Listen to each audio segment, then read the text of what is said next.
Today we're reading Anne of Green Gables by L.M. Montgomery, and we're reading Chapter 12, A Solemn Vow and a Promise. It was not until the next Friday that Marilla had heard the story of the flower-wreathed hat. She came home from Mrs. Lynde's and called Anne to account. "Anne, Mrs. Rachel says you went to church last Sunday with your hat rigged out ridiculous with roses and buttercups. What on earth put you up to such a caper? A pretty-looking object you must have been." "Oh, I know, pink and yellow aren't becoming to me," began Anne. "Becoming fiddlesticks. It was putting flowers on your hat at all, no matter what color they were, that was ridiculous. You're the most aggravating child."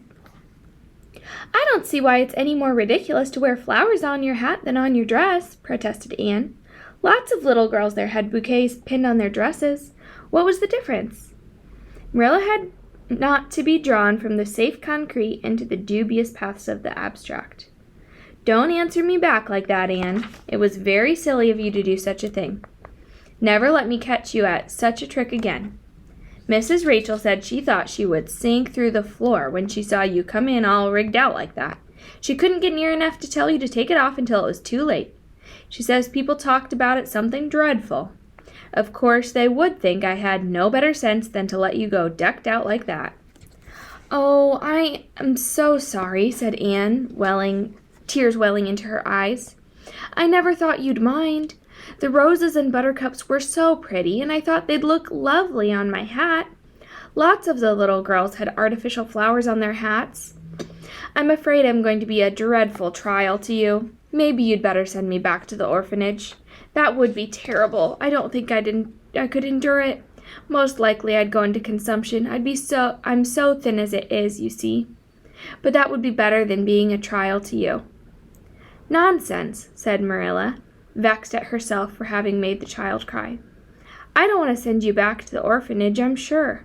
All I want is that you should behave like other little girls and not make yourself ridiculous. Don't cry any more. I've got some news for you. Diana Barry came home this afternoon. I'm going to see if I can borrow a skirt pattern from Mrs. Barry, and if you'd like, you can come with me and get acquainted with Diana." Anne rose to her feet with clasped hands, the tears still glistening on her cheeks. The dish towel she had been hemming slipped unheeded to the floor. "Oh, Marilla, I'm frightened. Now that it has come, I'm actually frightened. What if she shouldn't like me? It would be the most tragical disappointment of my life." "Now, don't go into a fluster, and I do wish you wouldn't use such long words. It sounds so funny in a little girl. I guess Diana will like you well enough. It's her mother you got to reckon with. If she doesn't like you, it won't matter how much Diana does. If she's heard about your outburst to Mrs. Lynde and going to church with buttercups around your hat, I don't know what she'll think of you. You must be polite and well-behaved, and don't make any of your startling speeches. For pity's sake, if the child isn't actually trembling—" Anne was trembling. Her face was pale and tense. "Oh, Marilla, you'd be excited too if you're going to meet a little girl you hope to be your bosom friend and whose mother mightn't like you," she said as she hastened to get her hat. They went to Orchard Slope by the short cut across the brook and up the fiery hill grove. Mrs. Barry came to the kitchen door in answer to Marilla's knock. She was a tall, black-eyed, black-haired woman with a very resolute mouth. She had the reputation of being very strict with her children. "How do you do, Marilla?" she said cordially. "Come in." "And this is the little girl you have adopted, I suppose?" "Yes, this is Anne Shirley," said Marilla. "Spelled with an E," gasped Anne, who, tremulous and excited as she was determined there be no misunderstanding on that important point. Mrs. Barry, not hearing or not comprehending, merely shook hands and said kindly, "How are you?" "I am well in body, although considerably rumpled up in spirit, thank you, ma'am," said Anne gravely. Then aside to Marilla in an audible whisper, There wasn't anything startling in that, was there, Marilla?" Diana was sitting on the sofa, reading a book which she had dropped when the callers entered. She was a very pretty little girl, with her mother's black eyes and hair and rosy cheeks, the merry expression which was her inheritance from her father. "This is my little girl, Diana," said Mrs. Barry. "Diana, you might take Anne out into the garden and show her your flowers. It will be better for you than straining your eyes over that book. She reads entirely too much." This to Marilla as the girls went out. "And I can't prevent her, for her father aids and abets her. She's always poring over a book. I'm glad she has the prospect of a playmate. Perhaps it will take her more out of doors." Outside in the garden, which was full of mellow sunset light, streaming through the dark old firs to the west of it, stood Anne and Diana, gazing bashfully at one another over a clump of gorgeous tiger lilies. The Barry garden was a bowery wilderness of flowers which would have delighted Anne's heart at any time less fraught with destiny. It was encircled by huge old willows and tall firs, beneath which flourished flowers that loved the shade. Prim, right-angled paths, neatly bordered with clamshells, intersected it like moist red ribbons, and in the beds between old-fashioned flowers ran riot. There were rosy bleeding hearts and great splendid crimson peonies, white fragrant narcissi and thorny sweet Scotch roses, pink and blue and white columbines and lilac-tinted bouncing beds, clumps of southernwood and ribbon grass and mint, purple Adam and Eve, daffodils, and masses of sweet clover, white with its delicate, fragrant, feathery sprays, scarlet lightning that shot its fiery lances over prim white musk flowers. A garden it was, where sunshine lingered and bees hummed, and winds beguiled into loitering purred and rustled. "Oh, Diana," said Anne at last, clasping her hands and speaking almost in a whisper, do you think you can like me a little, enough to be my bosom friend?" Diana laughed. Diana always laughed before she spoke. "Why, I guess so," she said frankly. "I'm awfully glad you've come to live at Green Gables. It will be jolly to have someone to play with. There isn't any other girl who lives near enough to play with, and I've no sisters big enough." "Will you swear to be my friend forever and ever?" demanded Anne eagerly. Diana looked shocked. "Why, it's dreadful wicked to swear," she said rebukingly. "Oh, no, not my kind of swearing. There are two kinds, you know."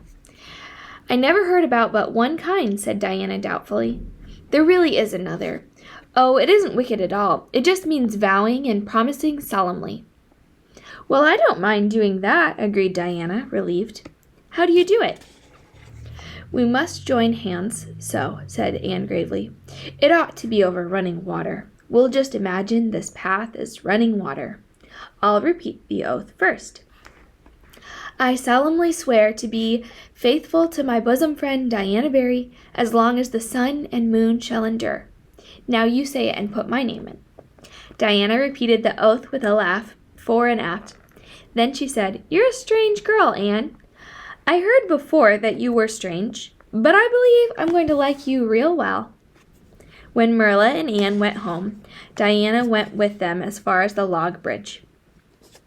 The two little girls walked with their arms each about each other. At the brook they parted with many promises to spend the next afternoon together. "Well, did you find Diana a kindred spirit?" asked Marilla, as they went up through the garden of Green Gables. "Oh, yes," sighed Anne, blissfully unconscious of any sarcasm on Marilla's part. "Oh, Marilla, I'm the happiest girl on Prince Edward Island at this moment. I assure you I'll say my prayers with a right good will tonight. Diana and I are going to build a playhouse in Mr. William Bell's birch grove tomorrow. Can I have those broken pieces of china that are out in the woodshed? Diana's birthday is in February and mine is in March. Don't you think that's a very strange coincidence? Diana is going to lend me a book to read. She said it's perfectly splendid and tremendously exciting. She's going to show me a place in the back of the woods where rice lilies grow. Don't you think Diana has got very soulful eyes? I wish I had soulful eyes. Diana's going to teach me a song called Nellie in the Hazel Dell. She's going to give me a picture to put up in my room. It's a perfectly beautiful picture, she says. A lovely lady in a pale blue silk dress. A sewing machine agent gave it to her. I wish I had something to give Diana. I'm an inch taller, Diana, but she is ever so much fatter. She said she'd like to be thin thin because it's much more graceful, but I'm afraid she only said it to soothe my feelings. We're going to the shore some day to gather shells. We've agreed to call the spring down by the log bridge the Dryad's Bubble. Isn't that a perfectly elegant name? I read a story once about a spring called that. A dryad is a sort of grown-up fairy, I think. Well, I hope you won't talk Diana to death, said Marilla. But remember, this is all your planning, Anne. You're not going to play all the time, nor most of it. You'll have your work to do, and it'll have to be done first. Anne's cup of happiness was full, and Matthew caused it to overflow. He had just got home from a trip to the store at Carmody, and he had sheepishly produced a small parcel from his pocket and handed it to Anne, with a depreciatory look at Marilla. I heard you said you liked chocolate sweeties, so I got you some, he said. Humph, sniffed Marilla. It'll ruin her teeth and stomach. There, child, don't look so dismal. You can eat those, since Matthew has gone and got them. You'd better have brought you peppermints. They're wholesomer. Don't sicken yourself eating them all at once now. Oh, no, indeed I won't, said Anne eagerly. I'll just eat one tonight, Marilla, and I can give Diana half of them, can't I? The other half will taste twice as sweet to me if I can give some to her. It's delightful to think I have something to give her. I will say it for the child, said Marilla when Anne had gone to her gable. She isn't stingy. I'm glad. For all her faults, I detest stinginess in a child. Dear me, it's only 3 weeks since she came, and it seems as if she's been here always. I can't imagine the place without her. Now don't be looking I told you so, Matthew. That's bad enough in a woman, but this isn't to be endured in a man. I'm perfectly willing to own up that I'm glad I consented to keep the child, and that I'm getting fond of her. But don't you rub it in, Matthew Cuthbert. That's the end of Chapter 12, Anne of Green Gables today. I hope you'll join me next week as we read Chapter 13 and continue on with our reading of Anne of Green Gables. Have a great day.